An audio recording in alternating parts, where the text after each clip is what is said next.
जय मालकां दी, जय मालकां दी। सो सब तो पहला तो जिन्ने भी बच्चों ने डांस किया, स्किट की, शब्द गाए,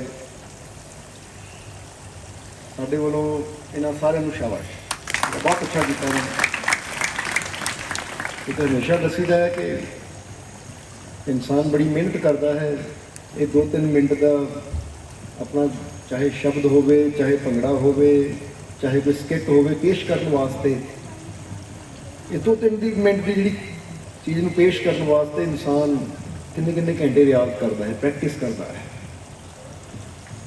एक बार देखते हैं ना, ये ओलंपिक चलती है तो ओलंपिक के रेस होंगी है। रेस कुछ मिनट की होंगी है, कुछ सैकंड की होंगी है। वो 1 मिनट की रेस या कुछ सैकंड की जी रेस होंगी है, वही इंसान को गोल्ड मैडल जिता देती है जोड़ा उस रेस चो जित जाता है। और पूरे देश में, पूरे वर्ल्ड में फिर पता लगता है कि फलाने एथलीट ने, खिलाड़ी ने गोल्ड मैडल जितया है। तो बंदा कहता कमाल की गल है, 1 मिनट की रेस ना इदा का प्रभाव पाता, गोल्ड मैडल लै गया, पूरी दुनिया से इसका नाम हो रहा है। तो कोई उस खिलाड़ी को पूछे उन्हें 1 मिनट की रेस वास्ते किन्ने हज़ार घंटे प्रैक्टिस की होंगी है, किन्ने सालों तो मेहनत कर रहा होंगे है। इसलिए अगर किसी भी असी चीज़ को हासिल करना हो ना, कामयाब होना हो तो वास्ते मेहनत की जरूरत है। कादी जरूरत है? मेहनत की जरूरत। इसलिए मेहनत करके ही इंसान जीवन च कामयाब हो सकता है। पर मेहनत के नाल नाल इंसान के अंदर कामयाबी का विश्वास भी होना चाहिए है कि मैं जिस चीज़ वास्ते मेहनत कर रहा मैंने विश्वास है कि मेरा मालिक मैनू कामयाबी भी जरूर देगा। इसलिए नुकते बहुत होंगे हैं समझने वाले, दसन वाले। जब अंदर बैठे थे अनवर ने बेनती की, कहना मालको तुसीं टाइम घट लेंदे हो, ठीक है की करिए, 9 बजे तक का टाइम होता है, किसी का दिल दुखा नहीं सकते असी, क्योंकि जिसने बेनती करनी है शब्द गाने की, किसी ने बेनती करनी है कुछ कर, तो बच्चे तैयारी करते हैं। साडा सत्संग तो रोज़ सवेरे सुनी लेंगे हो तुसीं, प्रभात फेरी दे सुने, पर उन्होंने टाइम आ मिलता है, ठीक है। इस करके ये गौस का दर है, इत्थे दिल जोड़े जाते हैं, खुशियां दित्तियां जांदियां हैं, किसी ने इनकार नहीं होता। इसलिए जो इंसान किसी आस नाल, उम्मीद नाल मालिक के घर जाता है, तो फिर साडी कोशिश होंदी है उसकी उम्मीद नूं, उसकी आस नूं पूरा भी जरूर किया जाए। समझ गए कि जिस तरह दसिया कि इंसान की जिंदगी दे विच या इंसान के अंदर परमात्मा ने इन्नियां शक्तियां रखियां हैं, इन्ना कुछ रखिया होया है कि अगर इंसान उन्होंने समझना शुरू कर दे तो इंसान के सारे मसलियां का हल हो जाए, सारिया परेशानियां इंसान दी दूर हो जाए।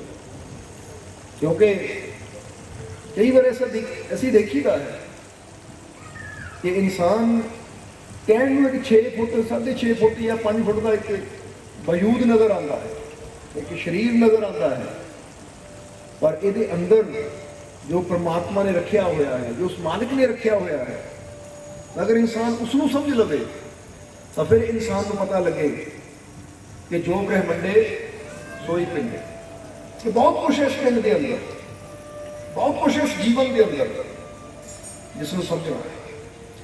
गुरुआं, रहमतां, पीरां, फकीरां की जिंदगी चो यही तो सानूं देखने को मिलता है, शिक्षा मिलती है, सीखने को मिलता है कि असी जिस तरह आज सवेरे भी सत्संग दसिया कि एक बीज तो वृक्ष कितना होना, एक कोयले तो हीरा कितना हो सकते हैं असी, क्योंकि हर चीज़ के अंदर ही तुम देख लो, कोयले के अंदर ही हीरा छुपिया होता है, कितने बाहरों नहीं आता। बीज के अंदर ही वृक्ष होता है, कितने बाहरों नहीं आता। बस उन्होंने जिस तरह समझ लो कि बीज को वृक्ष बनने वास्ते सही जमीन की जरूरत होती है, सही खाद, सही पानी की जरूरत होती है। इसी तरह इंसान को अगर सही संगत जीवन मिल जाए तो फिर इंसान के अंदरला वो परमात्मा, वो प्रभु, वो परमानंद भी प्रगट हो जाता है। सो ये दिन चल रहे हैं प्रभात फेरियां दे, क्योंकि अज 28 तरीक हो गई है, कल 29 है, फिर 30, यानी हम 2 दिन ही रह गए बच्चे। इसलिए ये पूरा आनंद लो इन्हां पलों का, इन्हां घड़ियां का, क्योंकि मालकां दे और बीबी हजूर दे प्रगट दिवस की खुशी में सवेरे भी प्रभात फेरी निकलती है और शाम को भी असीं बहिंदे हैं, ये महफिल का आनंद लैंदे हैं। असीं जीवां नूं गाण का भी मौका मिलता है, भंगड़े पाउण का भी मौका मिलता है, यानी अपने मालिक नूं खुश करन दा या अपनी खुशी नूं प्रगट करन दा हर इंसान अपने अपने ढंग नाल उपाय करता है। और हुणे एक जीव ने शब्द गा रहे थे जी कि तू प्यार का सागर है। ऐसी अपने जीवन दे विच बड़े मालकों तो एको ही शब्द सुनिया, क्योंकि बड़े मालक ये शब्द गाते होंगे सी। ये सीमा फिल्म का शब्द है, गाना है, एक सॉन्ग है, पर है शब्द ही जिदा वो शब्द है ना, ए मालिक तेरे बंदे हम, या एक शब्द है इतनी शक्ति हमें देना दाता, है फिल्मी शब्द ही, फिल्मी प्रार्थनावां ही है, ये भी एक प्रार्थना ही है। और बड़े मालिक ये शब्द बड़े प्यार ना गाते थे, और अपने जीवन से एको ही शब्द मालिका नूं गांदियां सुने, और वो मालिक यही गाते थे, तू प्यार का सागर है, तेरी एक बूंद के प्यासे हम, लौटा जो दिया तूने चले जाएंगे जहां से हम। कहते वो परमात्मा, वो प्रभु के अगे बेनती की जा रही है कि तू प्यार का सागर है, और वाकई वो परमात्मा प्यार का सागर है। और जो प्रेम की गल आती है ना, तो इंसान परमात्मा तक कहते ना, गुरु रहबर भी दसते जिन प्रेम की उते नहीं प्रभु पायो है। पर इत्थे जरा ध्यान देना, हर कोई इंसान प्रेम पाना चाहता है कि मैनू प्रेम मिले, पर प्रेम पाण नाल सानू परमात्मा नहीं मिलना, प्रेम करन नाल, प्रेम देण नाल सानू परमात्मा मिलना है। क्योंकि अज हर इंसान कहना मैनू प्यार मिले, सारी दुनिया मैनू प्यार करे, सारी दुनिया ते मेरा नाम होवे, आ भी मैनू प्यार करे, वो भी मैनू प्यार करे। प्यार पाना सारे चाहते हैं, और प्यार पा पवा सारी दुनिया ऐसी लईए, वो मंजिल नहीं सानू मिलेगी। जो असीं प्यार देना शुरू करांगे ना, प्यार देण वाले नूं परमात्मा मिलता है, क्योंकि परमात्मा दे काम देना ही है। इसलिए कभी परमात्मा ने नहीं कहा कि मैनू प्यार करो, बल्कि जे असीं उहनूं प्यार करते हैं तो उस फायदा इंसान का ही है, वो हमेशा देना जानता है। और जदों असीं भी देण की भावना अपने अंदर ले आते हैं कि दूजा की कर रहा है, मैनू उहदे नाल मतलब नहीं, मैं सबनूं प्यार देना, मैं अपने दिल च किसी वास्ते नफरत नहीं रखी, तो फिर इंसान उस अवस्था से पहुंचना शुरू हो जाता है जिस अवस्था को परमानंद की अवस्था किया जाता है। इसलिए हमेशा ये पॉइंट याद रखना कि प्यार पाण नाल परमात्मा नहीं मिलता, प्यार देण नाल परमात्मा मिलता है। इसलिए जिस तरह असीं सत्संग एक कहानी, एक बड़ी प्यारी फकीरां दी साखी दसी सी। एक दिन फकीरां ने पूछा कि है परमात्मा, है मेरे रब, है प्रभु, कोई इदां दा काम भी है कि जिहड़ा मैं तो कर सकदा पर तू नहीं कर सकदा, जिहड़ा इंसान तो कर सकदा है पर परमात्मा नहीं कर सकदा, कोई इदां दा काम है? हुण बंदा सोचेगा कि इदां दा किहड़ा काम होएगा जिहड़ा बंदा तो कर सकदा पर रब नहीं कर सकदा, हालांकि रब तो सब कुछ कर सकदा है। और जब उसने सवाल किया कि है प्रभु, कोई ऐसा काम है कि जिहड़ा इंसान तो कर सकता है पर तू नहीं कर सकता, तो उस वेले परमात्मा ने कहा, हाँ ऐ फकीर, इदां दे बहुत काम है जिहड़ा इंसान तो कर सकता पर मैं नहीं कर सकता। फकीर ने कहा, कमाल की गल है प्रभु, इदां दा किहड़ा काम हो गया जिहड़ा बंदा ना कर सकता, रब नहीं कर सकता। तो उस वेले रब ने कहा, परमात्मा ने कहा कि हुण सुन, वो किहड़ा काम है जो तू कर सकता मैं नहीं कर सकता। हुण रब की दस रहा है, परमात्मा की दस रहा है, वो मालिक की दस रहा है, वो किहड़ा काम है जिहड़ा इंसान तो कर सकता है पर वो रब नहीं, वो परमात्मा प्रभु नहीं कर सकता। परमात्मा ने कहा, हुण सुन, ਉਹ ਕੰਮ ਜੋ ਤੂੰ ਕਰ ਸਕਦਾ ਮੈਂ ਨਹੀਂ ਕਰ ਸਕਦਾ, ਔਰ ਉਹ ਕੰਮ ਹੈ ਤੂੰ ਨਫ਼ਰਤ ਕਰ ਸਕਦਾ ਹੈ ਇੱਕ ਦੂਸਰੇ ਨਾਲ, ਪਰ ਮੈਂ ਕਿਸੇ ਨਾਲ ਨਫ਼ਰਤ ਨਹੀਂ ਕਰ ਸਕਦਾ। ਇਸ ਲਈ ਪ੍ਰਮਾਤਮਾ ਕਿਸੇ ਨਾਲ ਨਫ਼ਰਤ ਨਹੀਂ ਕਰਦਾ। ਤੂੰ ਕਿਸੇ ਨੂੰ ਤਕਲੀਫ ਦੇ ਸਕਦਾ ਹੈ, ਪਰ ਮੈਂ ਕਿਸੇ ਨੂੰ ਤਕਲੀਫ ਨਹੀਂ ਦੇ ਸਕਦਾ। ਤੂੰ ਕਿਸੇ ਦਾ ਦਿਲ ਤੋੜ ਸਕਦਾ ਹੈ, ਪਰ ਮੈਂ ਕਿਸੇ ਦਾ ਦਿਲ ਨਹੀਂ ਤੋੜ ਸਕਦਾ। ਤੂੰ ਝੂਠ ਬੋਲ ਸਕਦਾ ਹੈ, ਤੂੰ ਹੇਰਾ ਫੇਰੀ ਕਰ ਸਕਦਾ ਹੈ, ਤੂੰ ਮਾੜਾ ਕਰ ਸਕਦਾ ਹੈ, ਪਰ ਮੈਂ ਝੂਠ ਨਹੀਂ ਬੋਲ ਸਕਦਾ, ਹੇਰਾ ਫੇਰੀ ਨਹੀਂ ਕਰ ਸਕਦਾ, ਮੈਂ ਕਿਸੇ ਦਾ ਮਾੜਾ ਨਹੀਂ ਕਰ ਸਕਦਾ। ਤੂੰ ਨਿੰਦਿਆ ਕਰ ਸਕਦਾ ਹੈ, ਚੁਗਲੀ ਕਰ ਸਕਦਾ ਹੈ, ਪਰ ਮੈਂ ਕਿਸੇ ਦੀ ਨਿੰਦਿਆ ਨਹੀਂ ਕਰਦਾ, ਮੈਂ ਕਿਸੇ ਦੀ ਚੁਗਲੀ ਨਹੀਂ ਕਰਦਾ। ਹੁਣ ਜਰਾ ਸਮਝਣਾ, ਇਹ ਉਹ ਗੁਣ ਦੱਸੇ ਜਾ ਰਹੇ ਹੈ। ਗੁਣ ਕੀ ਅਵਗੁਣ ਕਹੀਏ ਕਿ ਪ੍ਰਮਾਤਮਾ ਇਹ ਉਹ ਅਵਗੁਣ ਦੱਸਦਾ ਹੈ ਕਿ ਜਿਹੜਾ ਇਹ ਅਵਗੁਣ ਹੈ ਨਾ ਇਨਸਾਨ ਦੇ ਅੰਦਰ ਹੈ, ਪਰ ਉਹ ਰੱਬ ਦੇ ਅੰਦਰ ਨਹੀਂ ਹੈ। ਹੁਣ ਜਦੋਂ ਅਸੀਂ ਆਪਣੇ ਇਹਨਾਂ ਅਵਗੁਣਾਂ ਨੂੰ ਦੂਰ ਕਰ ਦੇਵਾਂਗੇ ਤਾਂ ਫਿਰ ਸਾਡੇ ਵਿੱਚ ਔਰ ਰੱਬ ਵਿੱਚ ਕੋਈ ਫਰਕ ਨਹੀਂ ਰਹਿ ਜਾਏਗਾ, ਕਿਉਂਕਿ ਸਾਡੀਆਂ ਕਮੀਆਂ ਹੀ ਸਾਨੂੰ ਰੱਬ ਤੋਂ ਜੁਦਾ ਕਰ ਦਿੰਦੀਆਂ ਨੇ। ਔਰ ਜਦੋਂ ਅਸੀਂ ਆਪਣੀਆਂ ਇਹਨਾਂ ਕਮੀਆਂ ਦਾ ਸੁਧਾਰ ਕਰ ਲੈਂਦੇ, ਜਿੱਦਾਂ ਪ੍ਰਮਾਤਮਾ ਨੇ ਕਿਹਾ ਕਿ ਜੋ ਤੂੰ ਕਰ ਸਕਦਾ ਹੈ ਉਹ ਮੈਂ ਨਹੀਂ ਕਰ ਸਕਦਾ। ਤੂੰ ਨਫ਼ਰਤ ਕਰ ਸਕਦਾ ਹੈ, ਤੂੰ ਕ੍ਰੋਧ ਕਰ ਸਕਦਾ ਹੈ, ਤੂੰ ਦੂਸਰੇ ਦਾ ਬੁਰਾ ਕਰ ਸਕਦਾ ਹੈ, ਤੂੰ ਦੂਸਰੇ ਦੀ ਨਿੰਦਿਆ ਕਰ ਸਕਦਾ ਹੈ, ਦੂਜੇ ਦੀ ਚੁਗਲੀ ਕਰ ਸਕਦਾ, ਤੂੰ ਠੱਗੀ ਕਰ ਸਕਦਾ ਹੈ, ਹੇਰਾ ਫੇਰੀ ਕਰ ਸਕਦਾ, ਕਿਸੇ ਨੂੰ ਧੋਖਾ ਦੇ ਸਕਦਾ ਹੈ, ਕਿਸੇ ਦਾ ਬੁਰਾ ਕਰ ਸਕਦਾ ਹੈ, ਪਰ ਮੈਂ ਇਹ ਕੰਮ ਨਹੀਂ ਕਰ ਸਕਦਾ। ਹੁਣ ਜੋ ਮੈਂ ਨਹੀਂ ਕਰ ਸਕਦਾ, ਅਗਰ ਤੂੰ ਵੀ ਉਹ ਛੱਡ ਦੇਵੇਂ ਤਾਂ ਫਿਰ ਤੇਰੇ ਔਰ ਮੇਰੇ 'ਚ ਕੋਈ ਫਰਕ ਨਾ ਰਹੇ। ਪਰ ਜਦ ਤੱਕ ਤੂੰ ਉਹ ਕੰਮ ਕਰਦਾ ਰਹੇਗਾ ਜੋ ਮੈਂ ਨਹੀਂ ਕਰ ਸਕਦਾ, ਤੇਰੇ ਔਰ ਮੇਰੇ ਦਰਮਿਆਨ ਸਦਾ ਦੂਰੀਆਂ ਬਣੀਆਂ ਰਹਿਣਗੀਆਂ। ਇਹ ਯਾਦ ਰੱਖਣਾ, ਪਰਮਾਤਮਾ ਨੂੰ ਪਾਣਾ ਕੋਈ ਔਖਾ ਨਹੀਂ ਹੈ, ਬਸ ਔਖਾ ਹੈ ਇਹਨਾਂ ਕਮੀਆਂ ਨੂੰ ਆਪਣੇ ਜੀਵਨ ਚੋਂ ਦੂਰ ਕਰਨਾ। ਹੁਣ ਇੱਥੇ ਦੋਸ਼ ਕਿਹਦਾ ਹੈ? ਪਰਮਾਤਮਾ ਦਾ ਨਹੀਂ ਹੈ, ਇੱਥੇ ਦੋਸ਼ ਇਨਸਾਨ ਦਾ ਹੀ ਹੈ, ਕਿਉਂਕਿ ਇਨਸਾਨ ਨੂੰ ਪਤਾ ਹੁੰਦੇ ਹੋਏ ਵੀ ਕਿ ਮੇਰੇ ਅੰਦਰ ਇਹ ਕਮੀਆਂ ਹੈ, ਫਿਰ ਵੀ ਇਨਸਾਨ ਇਹਨਾਂ ਕਮੀਆਂ ਨੂੰ ਦੂਰ ਕਰਨ ਦੀ ਕੋਸ਼ਿਸ਼ ਨਹੀਂ ਕਰਦਾ। ਕਿਉਂਕਿ ਸਭ ਤੋਂ ਬੜੀ ਗੱਲ ਕੀ ਹੈ ਕਿ ਕੋਸ਼ਿਸ਼ ਵੀ ਦੂਰ ਕਰਨ ਦੀ ਉਹੀ ਕਰੇਗਾ ਜਿਹੜਾ ਐਕਸੈਪਟ ਕਰੇਗਾ ਕਿ ਹਾਂ ਮੇਰੇ ਅੰਦਰ ਇਹ ਕਮੀ ਹੈ। ਬੰਦਾ ਕਹਿੰਦਾ ਮੇਰੇ ਅੰਦਰ ਕਮੀ ਨਹੀਂ ਹੈ, ਕਿਸੇ ਨੂੰ ਪੁੱਛੋ ਨਿੰਦਿਆ ਕਰਦਾ, ਨਹੀਂ ਮੈਂ ਤਾਂ ਨਹੀਂ ਕਦੀ ਨਿੰਦਿਆ ਕੀਤੀ, ਹਾਲਾਂਕਿ ਉਹੀ ਬੰਦਾ ਕਾਨਾਫੂਸੀ ਕਰ ਰਿਹਾ ਹੈ, ਦੂਜੇ ਨੂੰ ਬੁਰਾ ਬੋਲ ਰਿਹਾ ਹੈ। ਤੂੰ ਕਦੀ ਝੂਠ ਬੋਲਦਾ ਨਹੀਂ। ਹੁਣ ਅਸੀਂ ਕਿਸੇ ਨੂੰ ਪੁੱਛੀਏ, ਇੱਥੇ ਬੈਠੇ ਹੋ ਕਿ ਹਾਂ ਵੀ ਦੱਸੋ ਕਿਸੇ ਨੂੰ ਨਫ਼ਰਤ ਕਰਦੇ ਹੋ ਤੁਸੀਂ? ਕਿਹੜਾ ਕਿਹੜਾ ਨਫ਼ਰਤ ਕਰਦਾ? ਹੱਥ ਖੜਾ ਕਰੋ। ਪਰ ਦੇਖੋ ਕਰਦੇ ਸਾਰੇ ਹੀ ਹੈ, ਹੱਥ ਨਹੀਂ ਖੜਾ ਕਰਨਾ ਕਿਉਂਕਿ ਮੰਨਦੇ ਹੀ ਨਹੀਂ। ਔਰ ਜਦੋਂ ਇਨਸਾਨ ਮੰਨੇ ਹੀ ਨਾ ਆਪਣੀ ਕਮੀ ਨੂੰ ਤਾਂ ਫਿਰ ਕਦੀ ਉਹਦਾ ਸੁਧਾਰ ਹੋ ਹੀ ਨਹੀਂ ਸਕਦਾ। ਇਸ ਲਈ ਸਭ ਤੋਂ ਬੜੀ ਨਾ ਆਪਣੀ ਲਾਈਫ ਨੂੰ ਚੇਂਜ ਕਰਨ ਦੀ ਜਿਹੜੀ ਚੀਜ਼ ਹੈ, ਆਪਣੀ ਲਾਈਫ ਨੂੰ ਉਹੀ ਚੇਂਜ ਕਰ ਪਾਏਗਾ ਜਿਹੜਾ ਮੰਨਣ ਨੂੰ ਤਿਆਰ ਹੋਏਗਾ ਕਿ ਹਾਂ ਮੇਰੇ ਅੰਦਰ ਆਹ ਕਮੀ ਹੈ। ਕਿਉਂਕਿ ਯਾਦ ਰੱਖੋ, ਆਪਣੀਆਂ ਕਮੀਆਂ ਨੂੰ ਮੰਨਾਂਗੇ ਤਾਂ ਫਿਰ ਹੀ ਉਹਨਾਂ ਨੂੰ ਦੂਰ ਕਰਾਂਗੇ। ਜਦੋਂ ਇਨਸਾਨ ਮੰਨਣ ਨੂੰ ਤਿਆਰ ਨਹੀਂ ਹੈ ਤੇ ਇਹਦਾ ਮਤਲਬ ਉਹ ਆਪਣੇ ਆਪ ਨੂੰ ਸੁਧਾਰਨਾ ਨਹੀਂ ਚਾਹੁੰਦਾ, ਉਹ ਆਪਣਾ ਜੀਵਨ ਇਹਨਾਂ ਕਮੀਆਂ ਦੇ ਨਾਲ ਹੀ ਜੀਣਾ ਚਾਹੁੰਦਾ ਹੈ। ਤੇ ਇਹ 'ਚ ਘਾਟਾ ਪ੍ਰਮਾਤਮਾ ਨੂੰ ਨਹੀਂ ਹੈ, ਇਹ 'ਚ ਘਾਟਾ ਇਨਸਾਨ ਨਹੀਂ ਪੈਂਦਾ। ਸਮਝਦੇ ਹੋ? ਇਸ ਲਈ ਤੁਸੀਂ ਉਹ ਹੋ ਸਕਦੇ ਹੋ ਜੋ ਹੋਣ ਵਾਸਤੇ ਜੀਵਨ ਲਿਆ ਹੈ। ਪਰ ਕੀ ਕਰੀਏ, ਆਪਣੇ ਚਾਰੋਂ ਤਰਫ ਖੋਲ ਹੀ ਇਦਾਂ ਦਾ ਚੜਾਇਆ ਹੋਇਆ ਨਾ ਇਨਸਾਨ ਨੇ, ਨਫ਼ਰਤ ਦਾ, ਬੁਰਾਈ ਦਾ, ਆਪਣੀਆਂ ਕਮੀਆਂ ਦਾ, ਕਿ ਨਾ ਇਹ ਖੋਲ ਬੰਦਾ ਤੋੜਦਾ ਹੈ ਤਾਂ ਨਾ ਹੀ ਇਹਨੂੰ ਮੌਕਾ ਮਿਲਦਾ ਹੈ ਪਰਮਾਤਮਾ ਰੂਪੀ ਆਕਾਸ਼ ਵਿੱਚ ਉੜਨ ਦਾ ਜਾਂ ਉਹ ਪਰਮਾਨੰਦ ਦਾ ਆਨੰਦ ਲੈਣ ਦਾ।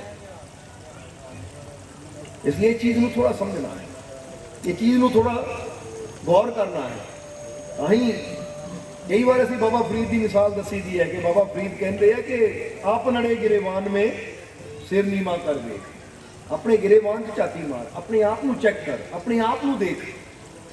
ਕਿਉਂਕਿ ਆਪਣੇ ਆਪ ਨੂੰ ਝਾਤੀ ਮਾਰ ਕੇ ਦੇਖੇਗਾ, ਆਪਣੀਆਂ ਕਮੀਆਂ ਨੂੰ ਜਾਣੇਗਾ ਔਰ ਉਹਨਾਂ ਦਾ ਸੁਧਾਰ ਕਰੇਗਾ ਤਾਂ ਫੇਰ ਹੀ ਤੂੰ ਅੱਗੇ ਵੱਧ ਸਕਦਾ ਹੈ, ਫੇਰ ਹੀ ਤੂੰ ਜੀਵਨ 'ਚ ਕਾਮਯਾਬ ਹੋ ਸਕਦਾ ਹੈ, ਫੇਰ ਹੀ ਤੂੰ ਜੀਵਨ 'ਚ ਸਫਲ ਹੋ ਸਕਦਾ ਹੈ। ਇਸ ਲਈ ਕਈ ਵਾਰ ਤੁਸੀਂ ਦੇਖਣਾ, ਚਲੋ ਦੁਨਿਆਵੀ ਤੌਰ ਤੇ ਮਿਸਾਲ ਲੈ ਲਈਏ ਕਿ ਤੁਸੀਂ ਦੇਖਦੇ ਹੋ ਨਾ ਕਿਤੇ ਕੋਈ ਪ੍ਰੋਗਰਾਮ ਚੱਲਦਾ ਹੈ, ਜਿੱਦਾਂ ਫਰਜ਼ ਕਰੋ ਵੌਇਸ ਆਫ ਪੰਜਾਬ ਹੋ ਗਿਆ ਜਾਂ ਸਾਰੇ ਗਾਵਾਂ ਹੋ ਗਿਆ, ਉਹ 'ਚ ਕਈ ਸਿੰਗਰ ਗਾਣਾ ਗਾਉਂਦੇ ਆ ਤਾਂ ਜਿਹੜੇ ਜੱਜ ਬੈਠੇ ਹੁੰਦੇ ਆ ਉਹ ਕਾਹਦੇ ਵਾਸਤੇ ਬੈਠੇ ਹੁੰਦੇ ਆ? ਉਹ ਜੱਜ ਇਸ ਲਈ ਬੈਠੇ ਹੁੰਦੇ ਕਿ ਉਹਨਾਂ ਦੀ ਛੋਟੀ ਛੋਟੀਆਂ ਗਲਤੀਆਂ ਨੂੰ ਪਕੜ ਕੇ ਉਹਨਾਂ ਨੂੰ ਦੱਸਣਾ ਕਿ ਤੁਹਾਡੀ ਆਹ ਕਮੀ ਸੀ। ਫਿਰ ਜਿਨ੍ਹਾਂ ਦੇ ਗਰੁੱਪ ਵਿੱਚ ਉਹ ਗਾਇਕ ਹੁੰਦੇ ਆ ਨਾ, ਕਿਉਂਕਿ 3-4 ਜੱਜ ਬੈਠੇ ਹੁੰਦੇ ਆ, ਉਹਨਾਂ ਦੇ ਗਰੁੱਪ ਵਿੱਚ ਮੈਂਬਰ ਹੁੰਦੇ ਆ ਕਿ ਆਹ 10 ਜੇ 30 ਮੈਂਬਰ ਹੈ ਤਾਂ 10 ਇੱਕ ਜੱਜ ਦੇ ਨਾਲ ਹੁੰਦੇ, 10 ਦੂਜੇ ਦੇ, 10 ਤੀਜੇ ਦੇ। ਤਾਂ ਫਿਰ ਉਹ ਕਮੀਆਂ ਨੂੰ ਪਕੜ ਕੇ ਉਹਨਾਂ ਦਾ ਸੁਧਾਰ ਕਰਦੇ, ਕਿਉਂਕਿ ਪਤਾ ਹੈ ਕਿ ਜੇ ਇਸ ਨੂੰ ਵਰਲਡ ਫੇਮਸ ਕਰਨਾ ਹੈ ਤਾਂ ਫਿਰ ਉੱਥੇ ਕਮੀ ਨਹੀਂ ਚਲੇਗੀ।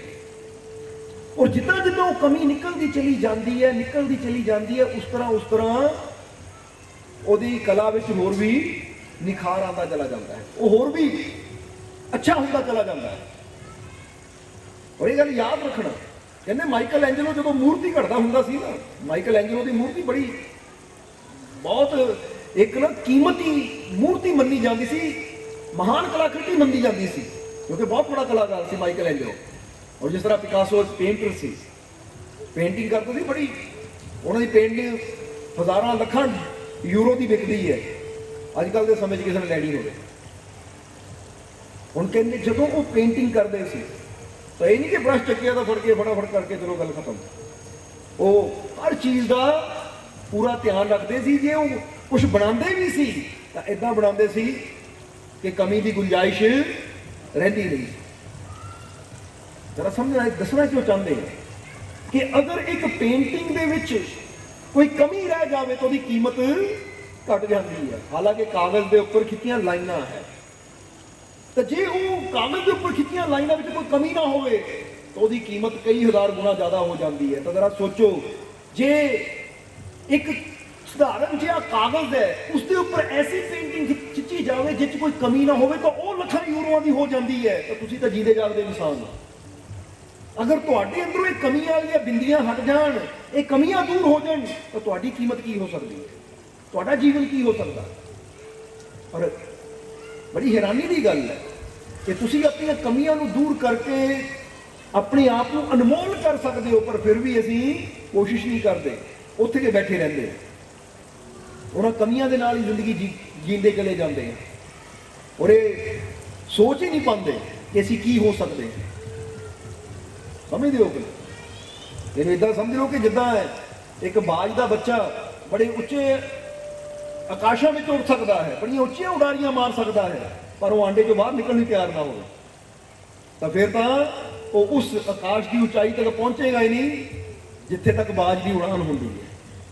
ਕਿਉਂਕਿ ਉੱਥੇ ਤੱਕ ਪਹੁੰਚਣ ਵਾਸਤੇ ਨੂੰ ਆਂਡੇ ਦਾ ਤਿਆਗ, ਖੋਲ ਦਾ ਤਿਆਗ ਕਰਨਾ ਹੀ ਪਏਗਾ, ਜਾਂ ਆਪਣੇ ਆਲ੍ਹਣੇ ਦਾ ਤਿਆਗ ਕਰਨਾ ਹੀ ਪਏਗਾ। ਹੁਣ ਤੁਸੀਂ ਵੀ ਕਦੋਂ ਤੱਕ ਚੂਹੇ ਬਣੇ ਆਲ੍ਹਣਿਆਂ 'ਚ ਬੈਠੇ ਰਹੋਗੇ, ਥੋੜਾ ਬਾਹਰ ਨਿਕਲੋ, ਆਪਣੀਆਂ ਕਮੀਆਂ ਨੂੰ ਤਿਆਗੋ ਔਰ ਆਪਣੀ ਉਚਾਈ ਨੂੰ ਪਹਿਚਾਣੋ, ਆਪਣੇ ਅੰਦਰਲੇ ਆਨੰਦ ਨੂੰ ਪਹਿਚਾਣੋ। ਕਿ ਤੁਸੀਂ ਜਿਸ ਤਰ੍ਹਾਂ ਇੱਕ ਬੜਾ ਪਿਆਰਾ ਇਮਰਸਨ ਹੋਏ ਆ ਬਹੁਤ ਬੜੇ ਵਿਚਾਰਕ, ਉਹਨਾਂ ਨੇ ਆਪਣੀ ਇੱਕ ਲਾਈਨ ਅੰਦਰ ਕਿਹਾ ਕਿ ਤੁਸੀਂ ਰੇਂਗਣ ਵਾਸਤੇ ਨਹੀਂ ਬਣੇ ਹੋਏ, ਤੁਸੀਂ ਆਕਾਸ਼ ਦੀਆਂ ਉਚਾਈਆਂ 'ਚ ਉੜਨ ਵਾਸਤੇ ਬਣੇ ਹੋਏ ਹੋ। ਪਰ ਇਨਸਾਨ ਹੈ ਕਿ ਰੇਂਗਦਾ ਹੀ ਆਪਣੀ ਸਾਰੀ ਜ਼ਿੰਦਗੀ, ਜਿੱਦਾਂ ਦੇਖਦੇ ਨੇ ਕਿ ਕੋਈ ਕੀੜਾ ਮਕੌੜਾ ਹੁੰਦਾ ਜ਼ਮੀਨ ਤੇ ਰੇਂਗਦਾ ਰਹਿੰਦਾ ਹੈ ਔਰ ਉੱਥੇ ਮਰ ਜਾਂਦਾ ਹੈ। ਉਹ ਕਹਿੰਦੇ ਇਸੇ ਤਰ੍ਹਾਂ ਇਨਸਾਨ ਵੀ ਰੇਂਗਦਾ ਹੀ ਮਰ ਜਾਂਦਾ ਹੈ ਔਰ ਆਪਣੇ ਅਸਲੀ ਰੂਪ ਨੂੰ ਪ੍ਰਗਟ ਕਰਨਾ ਹੀ ਭੁੱਲ ਜਾਂਦਾ ਹੈ ਕਿ ਮੈਂ ਰੇਂਗਣ ਵਾਸਤੇ ਨਹੀਂ, ਮੈਂ ਆਕਾਸ਼ ਦੀਆਂ ਉਡਾਰੀਆਂ ਮਾਰਨ ਵਾਸਤੇ ਬਣਿਆ ਹੈ, ਉਚਾਈਆਂ ਤੇ ਪਹੁੰਚਣ ਵਾਸਤੇ ਬਣਿਆ ਹੈ। ਇਸ ਲਈ ਆਪਣੀਆਂ ਕਮੀਆਂ ਨੂੰ ਦੂਰ ਕਰਕੇ ਹੀ ਅਸੀਂ ਉਸ ਤੱਕ ਪਹੁੰਚ ਸਕਦੇ ਹਾਂ। ਸਮਝਦੇ ਹੋ ਕਿ ਇਸ ਲਈ ਸਮਝ ਲਓ ਕਿ ਆਹ ਜਿਹੜਾ ਮੌਕਾ ਹੁੰਦਾ ਹੈ ਨਾ, ਇਹਦਾ ਸਮਾਂ ਹੁੰਦਾ ਹੈ, ਜਾਂ ਸਤਸੰਗ ਹੁੰਦਾ ਹੈ, ਜਾਂ ਗੁਰੂ ਦੇ ਚਰਨਾਂ 'ਚ ਬੈਠਣਾ ਹੁੰਦਾ ਹੈ। ਗੁਰੂ ਵੀ ਉਸੇ ਤਰ੍ਹਾਂ ਕਰਦਾ ਜਿੱਦਾਂ ਮਾਈਕਲ ਐਂਜਲੋ ਬਾਰੇ ਦੱਸ ਰਹੇ ਸੀ ਅਸੀਂ, ਕਿ ਉਹ ਮੂਰਤੀ ਲੋਕਾਂ ਦੇ ਸਾਹਮਣੇ ਉਦੋਂ ਲਿਆਂਦਾ ਸੀ ਜਦੋਂ ਉਹਨੂੰ ਤਸੱਲੀ ਹੁੰਦੀ ਸੀ ਕਿ ਇਹਦੇ ਅੰਦਰ ਕੋਈ ਕਮੀ ਨਹੀਂ ਹੈ।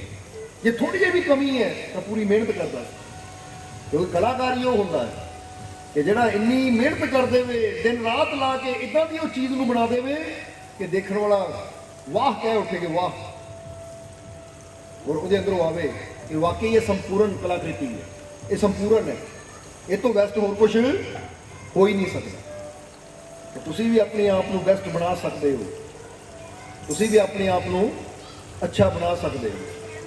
ਪਰ ਪਹਿਲਾਂ ਸਾਡੀ ਸੋਚ ਚਾਹੀਦੀ ਹੈ ਕਿ ਮੈਂ ਕੁਝ ਅੱਛਾ ਕਰਨਾ ਹੈ, ਔਰ ਅੱਛਾ ਕਰਨ ਵਾਸਤੇ ਜਿੱਦਾਂ ਦੱਸਿਆ ਕਿ ਪਹਿਲਾਂ ਆਪਣੇ ਗਿਰੇਵਾਨ ਮੇ ਸਿਰ ਨੀਵਾਂ ਕਰ ਦੇਖ, ਪਹਿਲਾਂ ਆਪਣੀ ਅੰਦਰ ਦੀਆਂ ਕਮੀਆਂ ਨੂੰ ਜਾਣਨ ਦੀ ਕੋਸ਼ਿਸ਼ ਕਰੀਏ, ਪਹਿਚਾਨਣ ਦੀ ਕੋਸ਼ਿਸ਼ ਕਰੀਏ, ਕਿਉਂਕਿ ਸੰਪੂਰਨ ਪਰਮਾਤਮਾ ਦੇ ਨਾਲ ਅਸੀਂ ਸੰਪੂਰਨ ਹੋ ਕੇ ਹੀ ਮਿਲ ਸਕਦੇ ਹਾਂ। इसलिए प्रेम करना सीखो, नफरत में मिटाना सीखो। और जिस तरह दसिया परमात्मा ने क्या तू नफरत कर सकता, मैं नफरत नहीं कर सकता। तो सब तो पहला पॉइंट ही यही है, समझ दो कि नहीं। इसलिए अपने अंदर चेक करो, अपने आप को देखो, क्योंकि सत्संग में बह के ही ये टाइम आता है, मौका आता है कि असी अपन कमियां के अंदर देख सकते हैं कि मेरे अंदर किहड़ियां कमियां, झाती मार सकते हैं अपने अंदर। जिसले इंसान संसार होता फिर तो ध्यान बंदे का बाहर ही होता है।